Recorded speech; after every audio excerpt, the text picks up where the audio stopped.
Namun saudara perhatikan ayat tersebut dilanjutkan dengan apa? Dengan kata apa? Tetapi, ayat 35. Artinya ada yang lain yang berbeda sama sekali dengan yang sebelumnya. Tetapi orang-orang lain membiarkan dirinya disiksa dan tidak mau menerima pembebasan. Ketika mereka disiksa, mereka ditawari, diiming-imingi. Sudah, kamu sangkal saja Tuhanmu, nanti aku bebaskan kamu, aku berikan kamu kedudukan yang baik. Diberikan iming-iming, tapi dikatakan mereka tidak mau menerima pembebasan supaya mereka beroleh kebangkitan yang lebih baik. Di zaman abad-abad permulaan gereja, ada penganiayaan orang-orang Kristen. Kaisar-kaisar Romawi mengangkat dirinya sebagai dewa, ingin dipuji, dipuja. Lalu gereja-gereja harus ikut-ikut menyembah kaisar. Kalau tidak mau, gereja itu diganyang, orang-orang Kristen ditangkapi, terutama pemimpin-pemimpinnya. Ada seorang imam yang sudah tua, seorang hamba Tuhan yang sudah tua, Polikarpus namanya. Dia ditangkap, lalu dia diadili, disuruh membakar kemenyan di hadapan patung kaisar sambil menyebut bahwa kaisar adalah Tuhan. Tapi Polikarpus bilang, tidak bisa, aku tidak mau. Lalu Polikarpus dijatuhi hukuman mati, bakar hidup-hidup. Dia diikat di tiang. Dia berkata, tidak usah ikat aku tidak akan lari kemana-mana. Lalu si komandan penghukuman mati itu kasihan sekali lihat orang sudah tua gini, kok mau mati dibakar hidup-hidup. Jadi dia bilang, Pak Tua, tahu sama tahu sih antara kamu dengan aku akan bebaskan kamu. Apa sih susahnya? Ambil sedikit aja kemenyan, kau bakar sambil berkata, Kaisar itu Tuhan. Hatimu gak usah percaya itu, cuma mulutmu bilang aja, aku bebaskan kamu. Polikarpus bilang apa? Selama 86 tahun Tuhanku tidak setia kepadaku. Mengapa untuk selembar nyawaku yang sudah tua ini aku harus menyangkal dia? No, tidak usah. Dia bilang, tidak usah ikat aku, silahkan bakar. Dia disiram dengan aspal, kemudian dibakar. Pada waktu api menyala, Polikarpus masih menyanyi buat Tuhan. Dia tidak menerima tawaran pembebasan. Di sini kita perlu mengerti bahwa mengikut Tuhan tidak selalu berkah. Dia selalu sehat. Sembuh dari sakit, lancar, semuanya. Pada waktu kita tidak lancar, pada waktu kita sakit tidak sembuh-sembuh, bagaimana? Saudara, marilah kita memahami kebenaran secara utuh.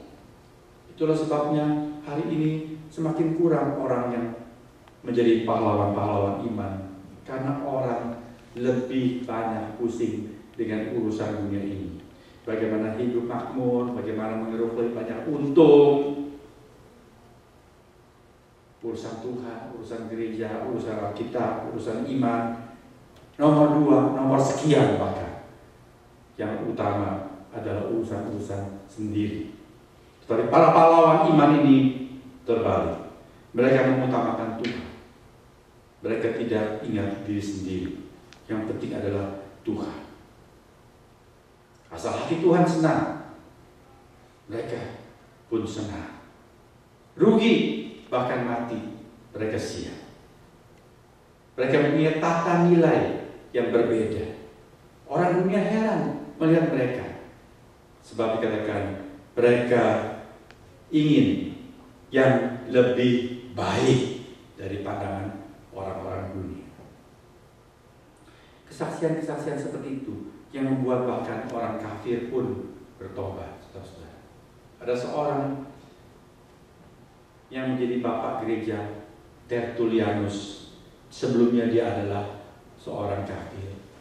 Dia seorang mungkin ahli hukum, ahli pidato di Roma. Dia ikut melihat orang-orang Kristen diadu dengan singa. Orang-orang Kristen dibakar hidup-hidup. Ada yang digergaji, dikatakan. Bagaimana mereka digergaji? Saudara tahu? mereka dimasukkan ke dalam balok yang dilubangi tengahnya, dicebloskan, lalu balok itu digergaji. Dengan sendirinya orang di dalamnya ikut digergaji. Ada yang dibungkus dengan kulit binatang yang masih basah. Lalu kulit binatang itu dijahit jadi seperti lemper. Sudah itu kulit itu dengan orang di dalamnya dijemur. Waktu kulit itu sudah kering, kulit itu dibuka. Waktu kulit itu dibuka, orang di dalamnya dikuliti hidup-hidup, dan orang di dalam itu adalah orang-orang Kristen. Waktu Tertullianus melihat orang-orang Kristen ini diadu di stadion, heran. Mereka tidak menghujat, mereka tidak maki-maki, mereka menyanyi memuji Tuhan. Mereka mengangkat tangan memandang ke langit waktu mereka dibunuh. Tertullian kemudian menyelidiki iman mereka, pelajaran mereka, dan dia bertobat. Dia menjadi seorang bapak gereja yang terkenal, Tertullianus. Saudara, berapa banyak orang-orang Kristen seperti itu setia sampai sedemikian rupa hari ini. Kita perlu suatu konsep bahwa setia kepada Tuhan bukan cuma berkat, tetapi juga siap untuk hal-hal yang berat bagi Tuhan. Marilah kita berdoa supaya lebih banyak pahlawan-pahlawan iman yang timbul pada zaman ini. Juga untuk Amerika, untuk Indonesia, untuk seluruh dunia. Sebab apa, saudara? Sebab sekarang bentuk peperangan itu berbeda. Seperti tadi saya doakan. Peperangan tidak hanya dengan senjata, tapi peperangan dengan ideologi, dengan filsafat. Umat Tuhan mengalami ancaman bukan karena senjata semata-mata, tetapi ajaran-ajaran yang salah, yang mau mencuci otak anak-anak kita tentang perkawinan sejenis nggak apa-apa, itu demi equality, demi kesetaraan, tidak boleh kan, nggak adil. Setiap orang punya haknya, dia mau apa, dia mau menikah atau tidak mau menikah, dia mau menikah dengan lawan jenis, dia mau menikah dengan sejenis. Kenapa kamu repot? Itu bukan kamu, harus hargai mereka sama. Di militer sekarang sudah diperjuangkan supaya anggota militer gay dan lesbian juga boleh. Saudara lihat, ini merupakan ancaman yang sangat parah. Dulu anggota-anggota militer adalah orang-orang pilihan, orang-orang yang bisa menjadi teladan, orang-orang yang sangat jempolan. Tapi sekarang orang-orang yang punya pandangan-pandangan seperti itu juga menjadi anggota militer. Mereka mau memperjuangkan apa kalau dalam diri mereka tidak mengerti mengenai kebenaran yang murni. Di sekolah diajarkan mengenai evolusi, untuk menyangkal teori penciptaan. Kita percaya segala sesuatu dalam dunia ini, alam semesta, diciptakan oleh Allah. Ajaran evolusi mengatakan tidak, itu bukan penciptaan, itu evolusi, berubah secara perlahan-lahan dari begini jadi begitu. Artinya apa? Tidak ada Allah yang menciptakan. Itu anak-anak cucu kita yang dicuci otaknya supaya tidak percaya kepada Allah. Tidak pakai senjata, hanya pakai buku dan guru-guru.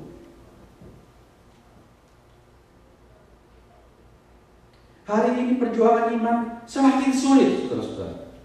Di dalam kita perjanjian lama khususnya, negara itu adalah negara teokrasi. Allah sebetulnya menjadi raja mereka. Israel adalah umat pilihan Allah. Mereka harus menurut kepada Allah. Kalau mereka menyimpang, Allah mengutus nabi-nabinya. Nabi juga berani menuding raja, melawan raja terus terang. Hari ini negara dan gereja, negara dan agama dipisah. Agama jalan sendiri, jangan campur urusan negara. Tapi celakanya, negara dipimpin oleh orang-orang ateis, orang-orang liberal yang tidak percaya kepada Allah. Lalu mereka mengambil keputusan-keputusan yang nanti nyerempet-nyerempet masuk ke dalam wilayah gereja. Lalu kalau kita mau lawan, kita mau protes, tidak bisa langsung begitu. Semua harus lewat prosedur, lewat perwakilan, lewat kongres. Nanti pungut suara lagi di sana. Saudara lihat, itu perjuangan semakin sulit dibandingkan pada zaman ketika perjanjian lama. Nabi-nabi bangkit, mereka menuding raja, mereka berkhotbah, menegur rakyat. Kalau kamu tidak mau bertobat, Tuhan turunkan hukuman, jebret, habis.